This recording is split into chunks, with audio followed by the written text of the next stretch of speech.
দিনটা ছিল 16ই August Sunday.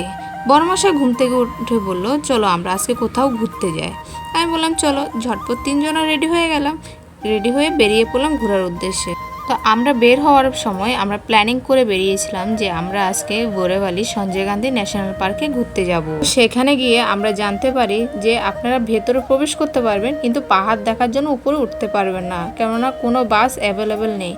তাই শুনে মনটা খুব খারাপ হয়ে গেল। তখনই বড়মশাই বলে, কি করবে এখন? আমি বললাম আমি তো অনেক, আর জানো তো আমি না অনেক আশা করেই গেছিলাম, কেননা আমি অন্যান্য বাড়িও গেছি, কিন্তু এই বৃষ্টির সিজনে আমি কখনোই যাইনি। আমার ইচ্ছে ছিল যে আমি এই সময় পাহাড়ে গিয়ে আমি ওয়াটারফল দেখব, কিন্তু কি করব, ভাগ্য খারাপ থাকলে যা হয়। তখনই বড়মশাই বলল, চলো তুমি মন খারাপ করো না, তোমাকে আরেকটা জায়গায় ঘুরিয়ে নিয়ে আসি। আমি বললাম কোথায়? তারপর ওখান থেকে বেরিয়ে বোটে করে আমরা চলে আসি পকোড়া মন্দির। তারপর আমরা টিকিট দেখিয়ে আমরা ভেতরে প্রবেশ করি। আর ভেতরে প্রবেশ করার পর আমি তো রীতিমতোই প্রেমে পড়ে গেছি, শুধু জাস্ট রাস্তাটা। ও মাই গড, এত সুন্দর নিরিবিলি একটা জায়গা। বিশ্বাস করো, চারিদিকে মেঘলা মেঘলা ওয়েদার আর এমন সুন্দর একটা রাস্তা, ভাবা যায়? আর এদিকে বাবা ছেলে, মানে আমার বর আর আমার ছেলে একা একা দুজন একে অপরের হাত ধরে হাঁটছিল, আর আমি পেছন দিয়ে হাঁটছিলাম বলে আমি বলছিলাম আমি অবাগী, আমার কেউ নেই। আর সে কথা শোনার পর আমার ছেলে ছুটে এসে আমার হাতটা ধরে বলে, না না চলো, আমি তো আছি। আর দেখো, বলতে বলতে আমরা চলে এলাম মন্দিরের সামনে। আর দেখো শুধু একবার মন্দিরের গেটটা কি সুন্দর। আমি তো মন্দিরের গেটটা দেখে রীতিমতো হা হয়েছিলাম। আরে ভাই, এত সুন্দর একটা গেট।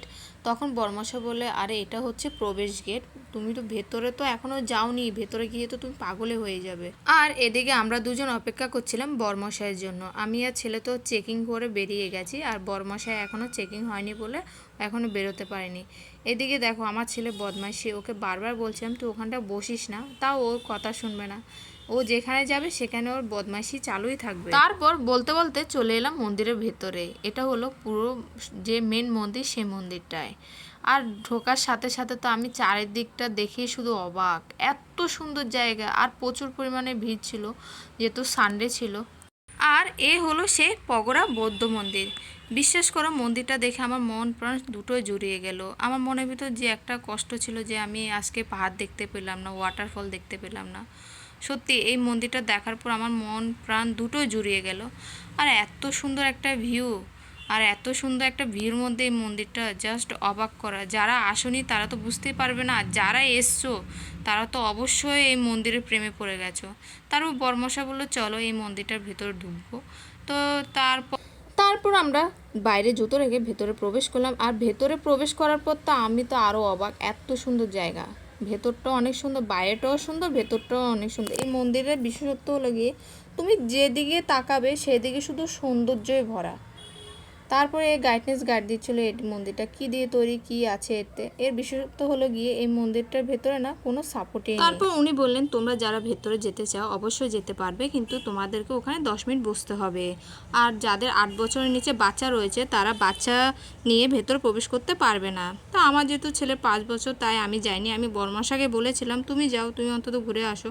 বর্মাশা বললো না আমিও যাব না তাহলে। তারপর আমরা ওখান থেকে রীতিমতো বেরিয়ে কিছু ফটোশ্যুট করি। ফটোশ্যুট করার পর তারপর আমরা ওই দিকটা ঘুরতে যাব। তারপর তার আগে বলছি তোমরা যারা এখনও অবধি আমাকে ফলো করোনি তারা অবশ্যই ফলো করবে। আর একটা কথা, যারা এখনও ধরো বোম্বেতে রয়েছো তারা অবশ্যই এই জায়গাটা এসে একবার ঘুরে যাবে। আর যারা ধরো বোম্বেতে আসছো ভাবছো ঘোরার জন্য, তারা অবশ্যই এই মন্দিরটা একবার ঘুরতে আসবে, দেখবে দারুণ লাগবে, দারুণ।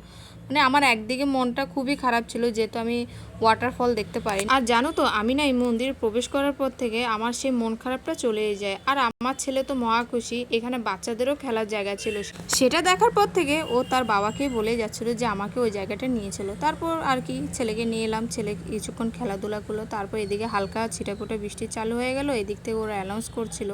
আর যেহেতু 6টা বেজে গেছিলো, 6টা বাজে মন্দিরটা বন্ধ হয়ে যাবে। তারপর রীতিমতো আমরা এদিকে চলে এলাম।